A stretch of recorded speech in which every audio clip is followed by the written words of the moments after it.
नमस्कार विद्यार्थ्यांनो, माझे नाव आहे पंकज मते आणि आपण आज सुरू करणार आहोत इयत्ता 8वीतल्या पहिल्या धड्याचं नाव आहे परिमेय व अपरिमेय संख्या याचा दुसरा भाग, ज्यामध्ये आपण सुरू करणार आहोत सराव संच. तर चला पाहूया सराव संचातले प्रश्न काय आहेत आणि त्याची उत्तरे आपण कशी सोडवली ते. सराव संच 1.1. पहिला प्रश्न आहे, संख्या रेषेतील पुढील परिमेय संख्या दाखवा. प्रत्येक उदाहरणासाठी वेगवेगळी संख्या रेषा आपण काढावी लागेल. म्हणजेच हर एक प्रश्न म्हणजे हा पहिला, हा दुसरा, हा तिसरा, चौथा सगळ्यांसाठी आपल्याला वेगवेगळी संख्या रेषा काढायची. तर पहिला आहे 3/2, 5/2 वजा 3/2. याचा अर्थ काय, आपण एककाला 2 भागामध्ये विभागले. म्हणजेच काय, शून्य नंतर एक भाग आणि दुसऱ्या भागावर बरोबर आपला एकक. आता 3/2 कितवा येईल? 3/2 म्हणजे काय, शून्याच्या पुढचा तिसरा टिंब म्हणजे 1, 2, 3. तर इथे आला बरोबर 3/2. त्याला नाव दिले पी. 5/2 म्हणजे काय, शून्याच्या पुढचा बरोबर पाचवा टिंब म्हणजे काय, शून्याचा टिंब सोडला तर 1, 2, 3, 4 आणि 5वा, ज्याला नाव दिले क्यू बिंदू. वजा 3/2, तर जितके अंतर 3/2 साठी होते म्हणजे बरोबर 1, 2 आणि तिसरा बिंदू आपण घेतला, तोच तेवढेच अंतर घेऊन आपल्या डावीकडे जायचं. तर 1, 2 आणि तिसऱ्या बिंदूवरती आपण लिहिले आर, जो आहे वजा 3/2. आता जाऊया दुसऱ्या प्रश्नाकडे. 7/5 वजा 2/5 वजा 4/5. याचा अर्थ काय, आपल्याला एका एककाला 5 हिस्स्यामध्ये किंवा 5 विभागामध्ये विभागायचे. तर 0 आणि 1 मध्ये बरोबर 5 टिंब आले पाहिजेत. तर शून्याचा टिंब सोडला तर हा पहिला, हा दुसरा, हा तिसरा, चौथा आणि बरोबर 5व्या टिंबावरती आपला एक एकक पूर्ण झाले पाहिजे. तर 7/5 किंवा 7/5 म्हणजेच काय, शून्याच्या पुढची 7वा टिंब म्हणजे शून्याचा पुढचा म्हणजे हा 1, हा 2, हा 3, हा 4, हा 5, हा 6 आणि बरोबर 7व्याला 7/5 लिहिले, ज्याला नाव दिले ए बिंदू. या बिंदूला नाव दिले ए. त्यानंतर शोधायचे वजा 2/5 म्हणजेच काय, शून्याच्या डाव्या बाजूला बरोबर दुसरा बिंदू म्हणजे पहिला सोडा, हा बरोबर दुसरा बिंदू आला वजा 2/5. त्यानंतर वजा 4/5 म्हणजे शून्याच्या डाव्या बाजूला चौथा बिंदू म्हणजे 1, 2, 3 आणि हा 4, हा झाला वजा 4/5. पुढचा आहे प्रश्न, वजा 5/8 अधिक 11/8 म्हणजेच काय, एका एककामध्ये एकूण किती आपल्याला टिंब किती विभाग केले पाहिजेत? 8 विभाग केले पाहिजेत.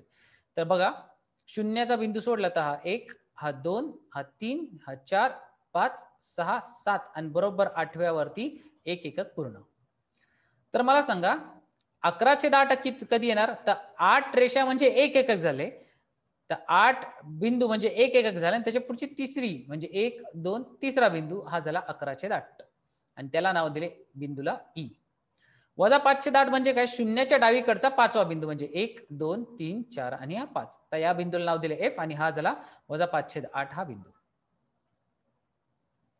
चौथा, 13/10 वजा 17/10 म्हणजेच काय, छेदामध्ये 10 याचा अर्थ काय, शून्य आणि एकामध्ये एकूण किती बिंदू पाहिजेत? 10 आणि बरोबर 10व्या बिंदूवरती आपला एक एकक पूर्ण झाला पाहिजे. तर 13/10 म्हणजे काय, 10 ला बरोबर एक एकक पूर्ण होते. तर 10च्या पुढचा तिसरा बिंदू असतो 13/10. पुढचा आहे 17/10 वजा 17/10 म्हणजे कुठे आलं? डाव्या बाजूला. तर त्याच्या डाव्या बाजूला जे वजा 1 हे एकक आहे, त्याच्या पुढची 7वा बिंदू जर घेतला तर बरोबर तो 17/10 येतो. कारण हे बिंदू झाले 10 आणि त्याच्या पुढचे 7 झाले तर 17 होतात.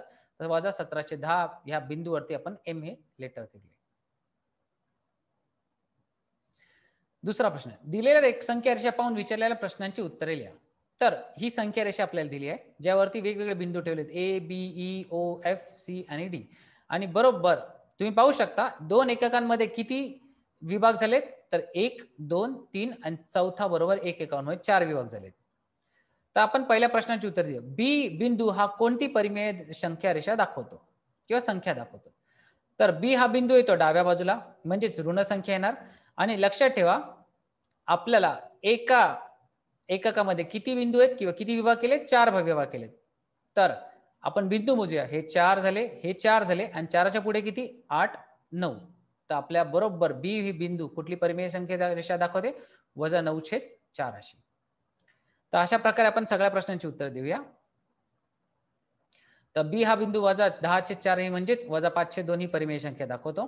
त्यानंतर 1.3/4 ही दाखवते 7/4 आणि 7/4 तुम्ही पाहिलात तर आपल्या सी बिंदूवरती येतो. तर 7/4 आपल्या बरोबर सी बिंदू म्हणजेच काय, 1.3/4 ही संख्या कुठल्या बिंदूने दाखवली जाते? तर बरोबर 1.3/4 ला आपला पूर्णांक अपूर्णांकात लिहावं लागेल. म्हणजेच काय 4 गुणिले 1 4 झाली, अधिक 3 केली तर 7 झाली, तर 7/4 हे अंशात झाली. अंशछेदात रूपांतर झालेच. तर बरोबर 7वी रेषा सोडायची म्हणजे 1 2 3 4 5 6 7. तर इथे बरोबर 7वी येते. आता डी या बिंदूने 5/2 ही परिमेय संख्या दाखवली आहे, तर हे विधान सत्य आहे की पहा.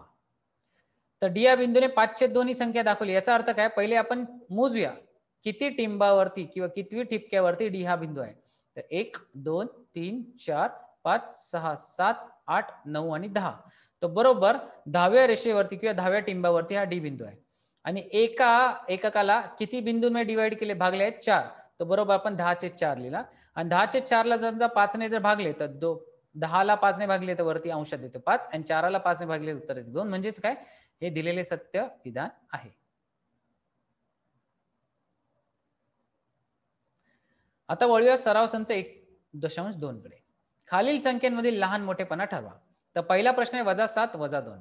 तर आपण एक नियम पाहिला होता, जर ए आणि बी ही धनसंख्या असतील तर ए ही मोठी असते बी पेक्षा. पण तेच समजा आपण डावीकडे पाहिले तर बी वजा बी ही संख्या मोठी असते ए पेक्षा, कारण बी ही संख्या शून्याच्या जवळ येते. तर आपण पाहू 7/2 मध्ये पहिले या दोन्ही संख्यांना पहिले आपण धनसंख्येत लिहू. तर 7/2 मध्ये 7 ही सगळ्यात मोठी येते. -7 आणि -2 मध्ये 7 ही सगळ्यात मोठी संख्या येते.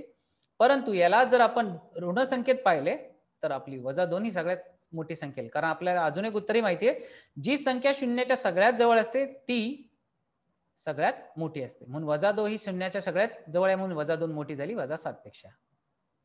तर 2 फेस किंवा 2 टोक असलेली चिन्ह आपण -2 कडे ठेवूया आणि एक टोक -7 कडे ठेवूया. पुढचा आहे 0 आणि -9/5. तर ऋण संख्या आहे आणि इथे आहे 0. ऋण संख्या ही नेहमी शून्यापेक्षा लहानच असते. याचा अर्थ काय, शून्याकडे 2 टोके गेली आणि 9कडे -9/5 कडे एक टोक आले. 8/7 आणि 0. खरं तर शून्याच्या पुढे 8/7 येतो, म्हणजेच काय 8/7 ही मोठी संख्या झाली. तर 8/7 कडे 2 टोक लिहायची आणि एक टोक 0कडे. -5/4 आणि दुसरी आहे 1/4. आता 1/4 ही धनसंख्या आहे, 5/4 -5/4 ही ऋण संख्या आहे. तर धनसंख्या नेहमी ऋण संख्येपेक्षा मोठी आली, जेणेकरून आपण 2 टोके आपण 1/4 कडे ठेवूया. त्यानंतर आहे 40/29 आणि 141/29. तर तुम्ही छेद जर समान असतील तर तुम्ही अंशाचे कडे पहा. तर अंश कोणाचा मोठा आहे, 141 अंश मोठा आहे. याचा अर्थ काय, 141/29 ही 40/29 पेक्षा मोठी आहे, म्हणून 2 टोक आपण 141/29 कडे ठेवली. -17/20 आणि -13/20. या दोघांमध्ये बघा, कुठलाही या दोघांमध्ये दोघांचा छेद समान आहे. तर आपला काय बघायचं आहे, -13 आणि -17चा फरक. तर दोघांमध्ये कुठली संख्या मोठी आहे, तर आपण लक्षात घ्या, जी शून्याच्या जवळ असते ती सगळ्यात मोठी असते. म्हणजेच अर्थ असा की -13/20 ही संख्या -17/20 पेक्षा मोठी आहे, म्हणून 2 टक्के आपण -13/20 कडे आपण ठेवली.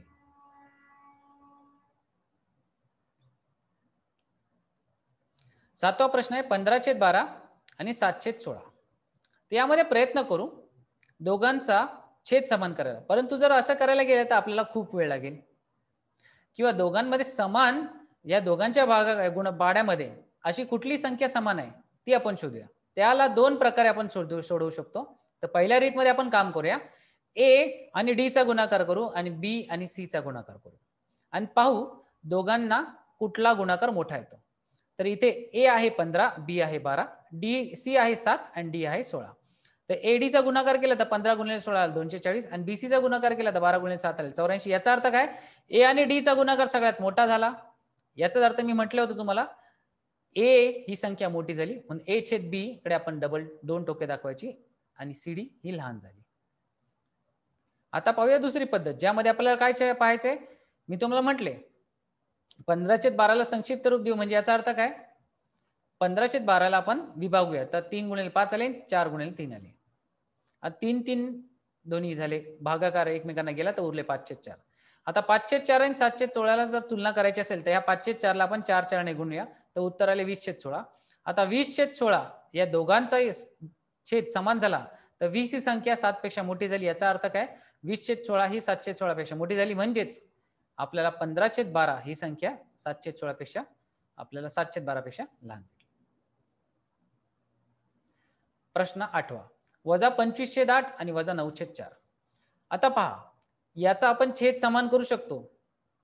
जर याला दोघांनाही अंशछेदाला 2 ने गुणले तर ही झाली एक रीत. आता दुसरी रीत अशी की ए गुणिले डी करा आणि सी गुणिले बी करा. तर इथे ए आहे -25, बी आहे 8, सी आहे -9 आणि डी आहे 4. तर गुणाकार केला तर आपल्याला काय भेटले? ए गुणिले डी गेले तर -100 उत्तर आले आणि बी गुणिले सी गेले तर -72 उत्तर आले. आता जी संख्या शून्याच्या जवळ ती सगळ्यात मोठी असते, म्हणजेच -72 सगळ्यात मोठी आहे, जेणेकरून आपण म्हणू शकतो ए गुणिले डी ही छोटी संख्या आली बी गुणिले सी पेक्षा. म्हणजेच काय, 9/4 ही संख्या सगळ्यात मोठी आली -25/8 पेक्षा. 13/15 आणि 3/5 ही संख्या आहे. तर आपण एक काम करू, इथे तीच पद्धत वापरू. तर ए आणि डी चा गुणाकार करून सी आणि बी चा गुणाकार केला तर ए डी चा गुणाकार आला 60, सी डी चा गुणाकार आला 45. तर ए गुणिले डी ची संख्या सगळ्यात मोठी आली, जेणेकरून आपण म्हणू शकतो 12/15 ही 3/5 पेक्षा मोठी संख्या आहे.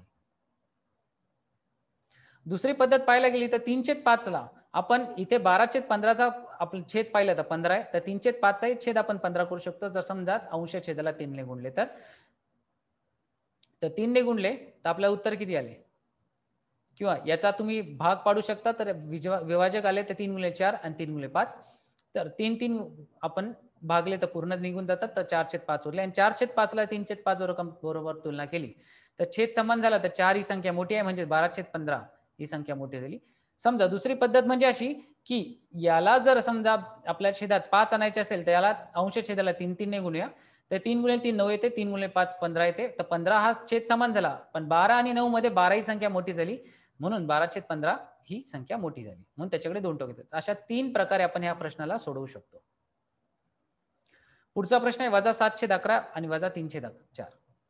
तर इथे छेद समान नाही करू शकत तर आपण काय करू, ए आणि डी आणि बी आणि सी चा गुणाकार केला तर उत्तर आले -28. ए डी चा आणि बी सी चा गुणाकार केला तर -33. परंतु या दोघांमध्ये सगळ्यात जवळची संख्या कुठली आहे शून्याची? तर -28 ही संख्या सगळ्यात जवळची आहे. म्हणजेच काय, ए गुणिले डी ही संख्या मोठी झाली. याचा अर्थ काय, -7/11 म्हणजेच ती संख्या सगळ्यात मोठी झाली, ए बी ही झाली. तर आज आपण सोडवले सराव संच 1 आणि सराव संच 1.2. तर 1.1 मध्ये पाहिले संख्या रेषेवर परिमेय संख्या कशा दाखवतात ते, आणि 1.2 मध्ये आपण पाहिले